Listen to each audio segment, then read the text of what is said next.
In our fourth and final section, we will discuss models for populations and estimates of probability for events. Let's get right into it. In this section, we will start with a review of empirical probability and use it to build graphical probability distributions. Then, we will discuss two types of analytical probability distributions. And finally, we will build models for the probability of outcomes.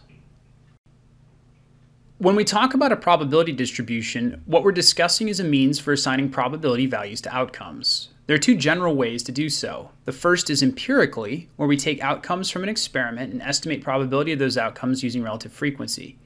A graph showing relative frequencies for rolls of a fair six-sided die is shown on the right. The second way to distribute probability to outcomes is using an analytical probability distribution, which is a mathematical function that operates on a random variable and has parameters that control its behavior. We will discuss empirical probability distributions first, and then talk about applying analytical distributions. Empirical probability distributions are said to be non-parametric, that is, they're expressed only as a summary of data and don't require estimation of any parameters to make a function work. After observing a number of outcomes of an experiment or a random set of trials, we summarize the number of times that each outcome occurs and tabulate or plot those outcomes in the form of a histogram. Here's an example of a tabulation and a graphical histogram for rolls of a fair six-sided die, which have a finite and easy-to-grasp number of outcomes. We know only the integers 1 through 6 can come up, so it's easy to construct a table and tally up the rolls. However, it usually isn't this easy to enumerate the outcomes. Let's look at the empirical distribution of a set of flow data in a few different ways. What follows are all examples of graphical probability distributions, but we'll build up to the one that's most useful for our purposes. The first is a histogram showing 119 annual maximum discharge values measured by the USGS on the Cedar River at Cedar Rapids, Iowa. Discharge measurements are a continuous random variable. This histogram is drawn by breaking the range up into 30 bins and apportioning each observation into a bin, and then counting the number of observations in each bin. The bins here have been selected so that they have a width, or range of outcomes, that equally splits the range of the data into 30 equally sized groups.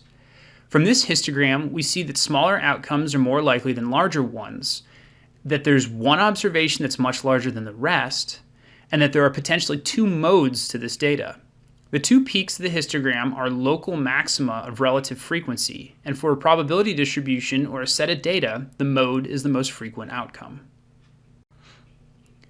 Observations of annual maximum stream flow are continuous random variables. They can take on an uncountably infinite number of values. The probability of any exact value is 0. This is because between any two outcomes of a continuous random variable, there are an infinite number of outcomes in between them. The easiest way to talk about probability for continuous random variables is to work with cumulative probability or to deal with ranges. For a continuous random variable, it's easier to talk about the probability that an outcome is less than or equal to a value, greater than a value, between two values, and so on. This is the same histogram as the one shown 2 slides ago, except we accumulate the counts to create a cumulative histogram. For a given value of flow, we can see how many flow observations were less than or equal to that value. We're still using 30 bins to break up the flow range, so a different number of observations is in each bin. Here's the same data once more, except we've put each data point in its own bin, so the spacing and probability on the vertical axis is equal instead of the spacing and flow on the horizontal axis. Note that the largest observation has a cumulative probability of 1. This is called a cumulative distribution function because it maps outcomes to estimates of cumulative probability. You can estimate the cumulative probability of any value by going up from a value on the x-axis to the curve, and then reading off the corresponding probability value on the y-axis. Cumulative distribution function is often abbreviated as CDF. We've transformed the x-axis using a log base 10 transformation, taking the logarithm of each data point. We do this because flow data typically span a few orders of magnitude, and the logarithm is a monotonic transformation, meaning there's a unique pair of transformed and untransformed values that we can go between. Using the logarithm and a different method for estimating the cumulative probability make the data easier to look at. Here's how we compute that equal spacing and probability. Plotting positions are a tool for displaying empirical cumulative distributions that estimate the cumulative probability of a data point based on its rank in a dataset of size n. In other words, if we sort a dataset from smallest to largest, so I equals 1 is the smallest observation and I equals n is the largest, we can estimate the cumulative probability of any data point depending only on I and n. Two commonly used plotting positions are the median plotting position and the mean or Weibull plotting position. Most often we will use the Weibull plotting position to visualize our data. Here's a plot of the data still with a base 10 logarithm on the x-axis, but now we estimate the cumulative probability using the Weibull plotting position. Note that this does not assign a probability of 1 to our largest observation. The x value is still the sorted values of flow. Finally, we arrive at this visualization of our data. This is a graphical probability distribution for the annual peak discharge data at Cedar Rapids. It doesn't make any assumptions about what the population of flows looks like, only what the flows that have been observed look like. This is typically how peak discharge information is displayed, a special kind of empirical distribution function with probability on the x-axis and a scaling function applied to both axes. We keep the Weibull plotting position and the base 10 logarithmic transform for the flow values.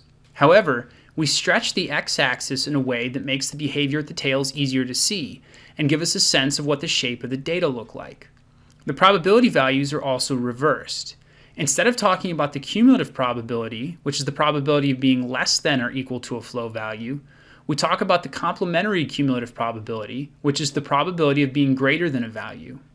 Because we're using annual maximum data, this x-axis value is the annual exceedance probability, which is the probability of the largest flow in a year exceeding a given value. Notice that the values get smaller to the right as the flows get larger. That's because larger flows are rarer. Now let's introduce the concept of analytical probability distributions. Analytical probability distributions are functions that map outcomes to probabilities. They operate on a random variable, and the random variable can be discrete or it can be continuous. It also takes one or more parameters that define the behavior of the function. Recall that empirical distributions were non-parametric, so their behavior was defined entirely by the data. For discrete random variables, the function that maps probability to outcomes is called the probability mass function, or PMF. For any outcome, this function returns the exact probability of seeing that outcome. This is because discrete random variables have a finite or countably infinite number of outcomes. For continuous random variables, we express probability in a different way. Continuous random variables are described with a function called the probability density function, or PDF. The value of the PDF as a function is the relative likelihood of an outcome close to that value. The PDF is not the probability of that value because the probability of any exact outcome is 0. The PDF primarily serves one purpose, to be integrated. A PDF is defined so that the area underneath it is equal to 1, corresponding to the probability of the sample space. A slice of the area underneath the curve corresponds to the probability that the continuous random variable is between those two values. Most of the time, we express continuous random variables as cumulative distribution functions, or CDFs, instead because they're easier to use. Let's highlight the difference between a probability mass function, or PMF, and a probability density function, or PDF. For discrete random variables, each outcome can be mapped into a probability using the PMF. An example of an analytical probability distribution for discrete random variables is shown here, the geometric distribution. Its probability mass function is shown below the plot. The geometric distribution can take on integer values from 1 to infinity, but the plot here is showing 1 up to 9, where the probability of an outcome is becoming vanishingly small. Note that each bar is a discrete amount of probability mass, and it corresponds to the probability of getting that exact outcome. The distribution has one parameter called p that you can see in the mass function. For the plot, p is equal to 0.5. Now notice the red bar. The height of the red bar corresponds to the probability of getting a 2, which in this case is 0.25. On the right is a continuous random variable, and it can take on any value greater than 0 and not just the integers. Because the random variable is continuous, the function is defined as a PDF, and the magnitude of the function is not the probability of the outcome. Notice in the plot that the value of the PDF is 2 on the far left, which isn't possible as a probability since probability can never exceed 1. This continuous probability distribution is the exponential distribution, and its density function is shown below the plot. It has one parameter called beta, which for the plot shown on the right was set to 0.5. Notice in the plot a blue bar in a red region. The area of the red region is equal to the probability of getting a value less than or equal to the value at the blue bar, which is 1. The area under the curve here is about 0.86, which means that the probability of getting less than or equal to 1 is 0.86. Both discrete and continuous analytical probability distributions have a cumulative distribution function, or CDF, and they're interpreted in the same way. The CDF tells us what the probability is of getting a value less than or equal to a specified value. Here we're looking at a model for the flows in the Cedar River, shown as a blue line. Notice that the x-axis has a special label, which is annual exceedance probability. This is the probability that a value will be exceeded in a year. When we look at this plot to figure out what a CDF of the specific value is, we have to remember to handle the axis in the correct way. To use the CDF, start on the y-axis at the desired value. We'll ask what the probability of getting 10,000 CFS or less is. We start at 10,000 on the y-axis, slide over to the curve, and then drop down to the x-axis. On this plot, we read a value somewhere around 0.91. Remember that this is a special axis, and it's telling us the probability that we get greater than the value on the y-axis. So, remembering that taking the complement will give us the right answer, we find that the CDF evaluated at 10,000 is right around 0.09. The reason that flow frequency is shown with this special x-axis will become more apparent on the next slide. Oftentimes, we're interested in finding the flow that corresponds to a specific annual exceedance probability, such as the 1% AEP event. To do that, we label the axis so that finding the location is easy, and then apply the inverse of the CDF, which is called the Quantile Function.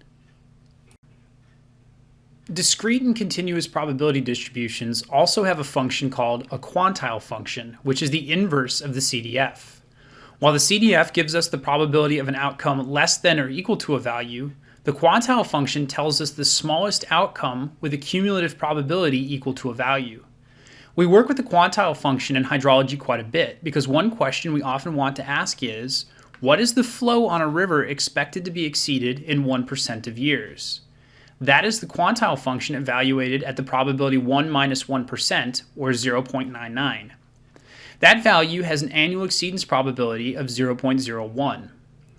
On the flow frequency plot we explored a few slides ago, remember that we reversed the axis on the bottom so that it's labeled as the probability of exceeding, but for the Quantile Function, we want the probability of not exceeding. That's why we plug 0.99 into the Quantile Function even though we start at 1% on the plot. To get the quantile corresponding to the 1% flow, we start on the x-axis at 0.01 AEP, which is the same as 0.99 cumulative probability. Then we go up to our probability distribution, which is the blue line, and then we slide over to the y-axis and read off the value, which here is quite close to 100,000 CFS. If we wanted to go the other way, we would be looking at the CDF.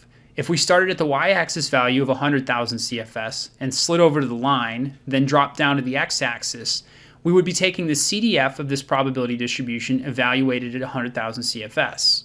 This shows that these two are inverses. Let's talk about some different analytical probability distributions. I encourage you to go to Wikipedia to see the big, huge list of probability distributions. There's a lot of them, and they're useful for different things. But here are 5 discrete distributions that I find the most useful to talk about right now. The discrete uniform distribution assigns equal probability to all the outcomes. If the outcomes are finite, the probability of each is 1 over n, where n is the number of outcomes. The Bernoulli distribution we saw before with coin flips. It's the distribution of yes, no, or success, failure outcomes.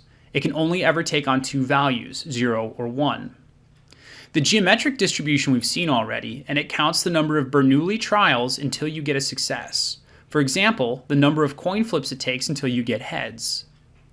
The binomial distribution is the distribution of the number of successful Bernoulli trials out of a fixed number of trials.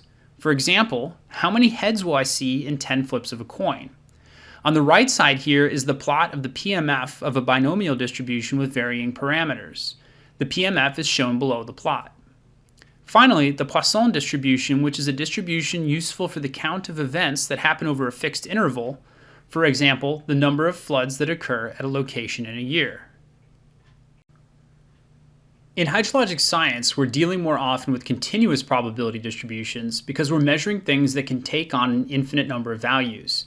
Here are 5 that I want to highlight, although just as in the discrete case, there are an enormous number of probability distributions with various uses. The easiest to understand is the uniform distribution. Similar to the discrete case, the uniform distribution assigns the same probability density to all outcomes. Usually, it's defined between 2 endpoints forming an interval. For example, the uniform distribution between 1 and 2 suggests that any outcome between 1 and 2 is equally likely. The triangular distribution is named for the shape of its probability density function. It's defined by its minimum value, its mode, and its maximum. It's useful for coming up with a rough representation of the probability distribution for a dataset based only on those 3 values. The exponential distribution we've seen previously. It's a 1-parameter probability distribution with a lower bound at 0 and a long tail off to the right. The normal distribution is the most commonly encountered probability distribution in statistics. We're going to mention it in a little more detail later. Finally, the Log-Pearson type 3 distribution deserves mention because it's used in the United States as the probability distribution of annual maximum stream flows according to the guidelines in Bulletin 17C, which is the Federal Flood Frequency Analysis Guideline. Let's nail down the difference between empirical and analytical distributions so we can start doing some probability modeling. Empirical distributions are driven strictly by the data. The entire shape of the probability distribution is defined by giving equal probability to each observation and allowing the spread of the data values to define the curve. We estimate no parameters and cannot alter parameter values to change the shape of the curve. The biggest limitation is that you cannot extrapolate an empirical distribution, nor can you use it to model any values that didn't occur in your original dataset. In the figure on the lower left is an empirical cumulative distribution function shown in black. The only outcomes that representation allows are for the values from your dataset. On the other hand is an analytical distribution, which generalizes a dataset by boiling its properties down into parameters that control its shape. The parameters are usually selected so that the shape of the distribution preserves some key aspects or properties of the original dataset. An analytical distribution allows us to go outside the values we observed in our dataset, either beyond the range of data or in between the values that we've seen. So what is the role of an analytical probability distribution? We go back to the concept of inference. We want to ask questions of an unknowable population based on what we observed in our sample. An analytical probability distribution stands in for the population probability distribution. An empirical probability distribution is the sample probability distribution. What we want to do is take the information contained in our sample and infer what the behavior is like for the population that generated that sample. Sometimes we're concerned with singular properties like the spread of the data around some central value, shown here by the sample variance. Often, it's easier to try to model the entire population probability distribution from which we can derive other properties, such as the probability of outcomes, the central tendency, the spread, and so on. So what is the modeling process like? For anyone who has used hydrologic or hydraulic process models before, you might be familiar with this workflow. First, we select the appropriate model for our situation. In probability modeling, this is the analytical probability distribution. Next, we calibrate our model by choosing parameter values for it that make the model appropriate for reality. This process for probability modeling is usually called distribution fitting. Next, we validate the model fit by comparing the parameterized model to the input dataset. We want to make sure our selected parameters make the model reasonably represent reality. Finally, we use our parameterized analytical probability distribution to make predictions about the population. When choosing an analytical probability distribution for doing probability modeling, there's a few things to consider. The first and foremost is based on the nature of the random variable you're trying to model. You have to choose a discrete or a continuous probability distribution to appropriately represent your random variable. The other big concern is what is referred to as support. If your random variable can only take on positive values, for example, you wouldn't want to choose a model that allows negative values. If your random variable is known to be on a closed boundary between two values, you wouldn't want to choose a distribution with support on the whole real number line. Checking the support of the distribution compared to the random variable you're trying to model is important. The next and almost equally important consideration is for the general case. For the random variable you're modeling, is there a probability distribution that's typically used in that case? Many probability distributions were derived in a way that describes very specific types of random variables. If you can identify the probability distribution that was developed to model the kind of random variable you're working with, you're likely to end up with a good model. An example is for coin flips. If you wanted to model the number of heads you get in a fixed number of tosses, there are a few probability distributions that can be used to model the count. However, based on the way the binomial distribution was derived, we know that it's the most reasonable model to choose in this situation. Finally, take a look at the shape of your sample. The most important shape to consider is asymmetry. Does your sample display a lot of asymmetry or skewness, or is it relatively symmetrical? If it does, is the skew positive with a long tail to the right, or negative with a long tail to the left? Some probability distributions are strictly symmetrical, but some models can handle skewed data. Most of the time, when you're doing probability modeling in hydrology, you're concerned with modeling the probability of annual maximum stream flows. There's federal guidance for that process called Bulletin 17C. It tells you that you're to use the Log-Pearson type 3 distribution with a specific method for estimating its parameters. For doing any kind of inference related to annual maximum stream flows, go give 17C a read. It's an excellent summary of the techniques and methods needed for that kind of inference. Model calibration involves estimating the parameters of the analytical probability distribution we're using to model our population.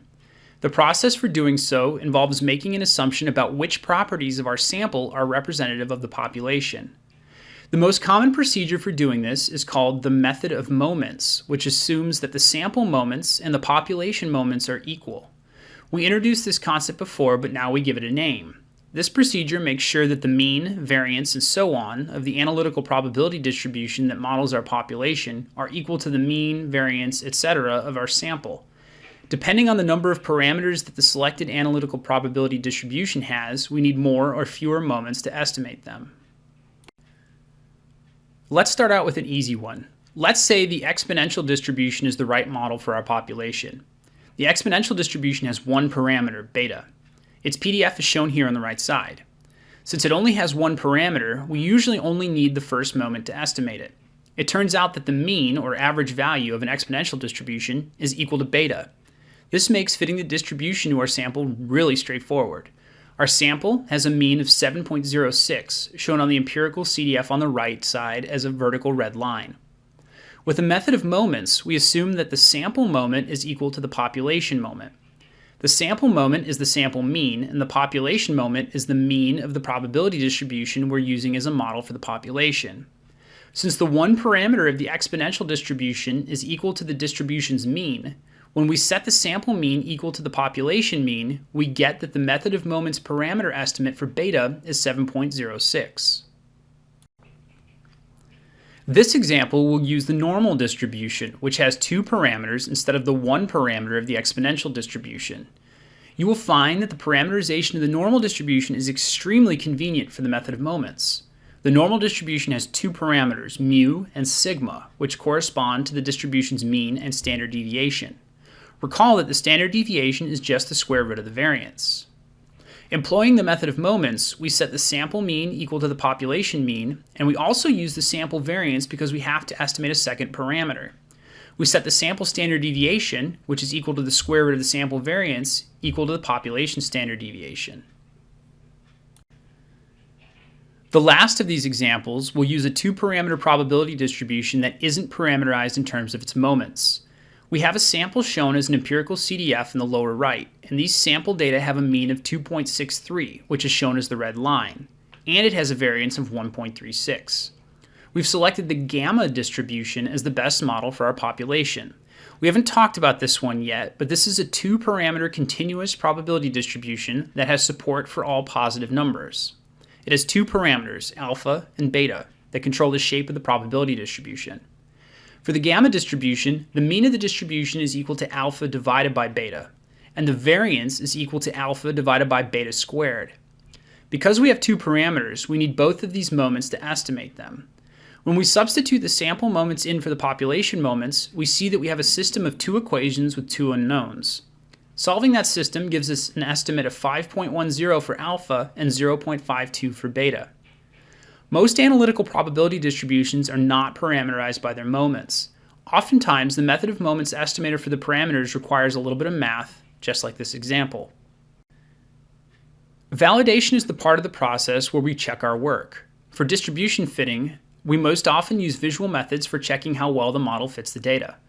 The first method is to take the plot of the empirical CDF of our sample data and then plot the fitted probability distribution CDF over the top of it and see how well it does. The plot on the lower right is for the last method of moments example where we fit a gamma distribution to our data set. The empirical CDF in black is the same as on the last slide, and it illustrates a data set with a sample mean of 2.63 and a sample variance of 1.36.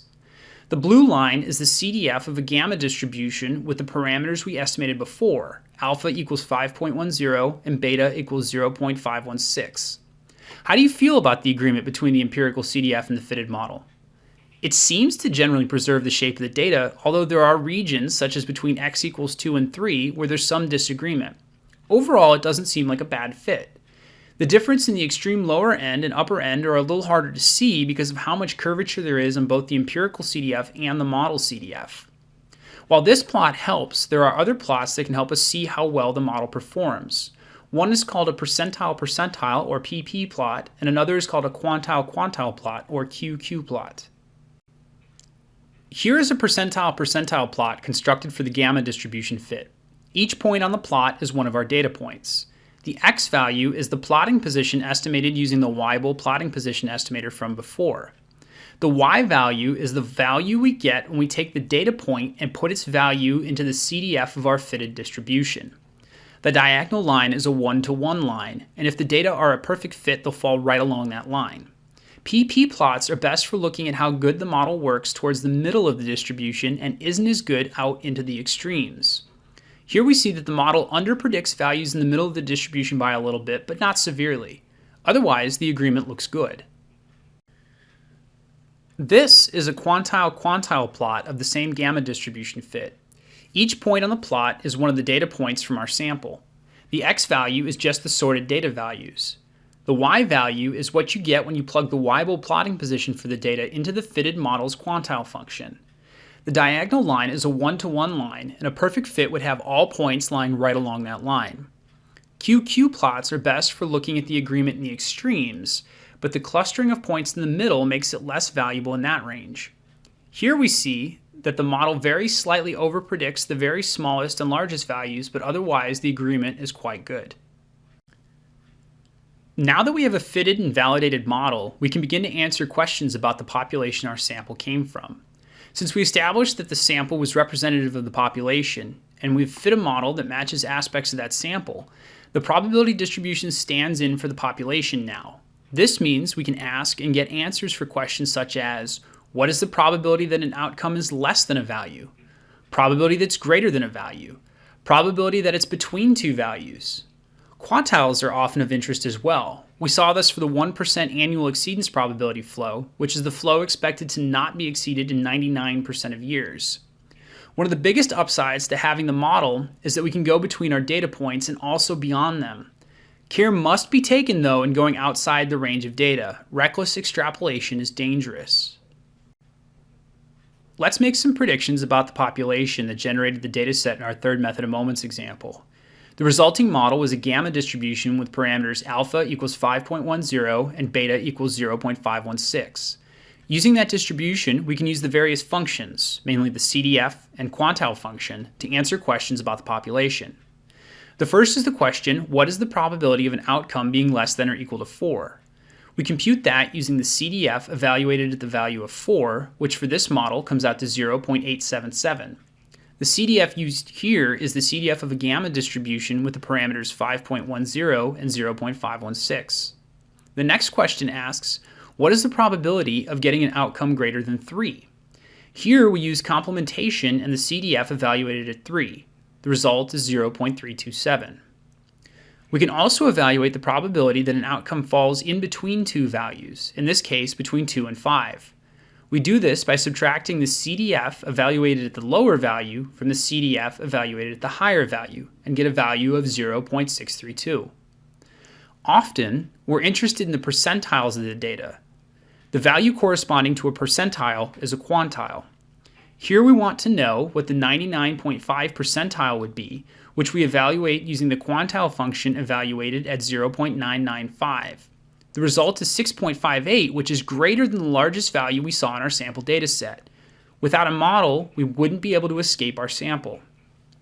A similar question is, instead of a percentile, we want to know what value might only be exceeded some percent of a time.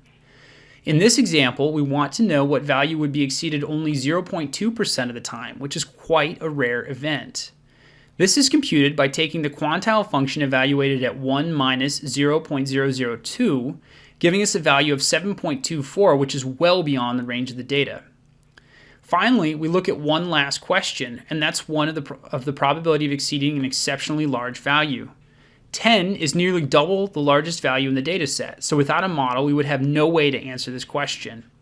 We compute this result using the complement of the CDF evaluated at 10, which gives us a tiny result of 3.25 times 10 to the minus 5 power, which is a minuscule probability. These last three questions fall into a category that are especially important in water resources engineering. Designs for flood damage reduction projects often take into consideration the risk posed by extreme events, which are often greater than the largest event that we've seen at a location before. In order to assess the likelihood of events like that, we must build a model for outcomes well beyond our data set. In this fourth and final section, we discussed various ways of modeling the probability of random outcomes using sample data. After this series of videos, you should have a bit firmer foundation to jump off into the other topics in this course on risk analysis for flood damage reduction studies. Thank you for your time and for your attention.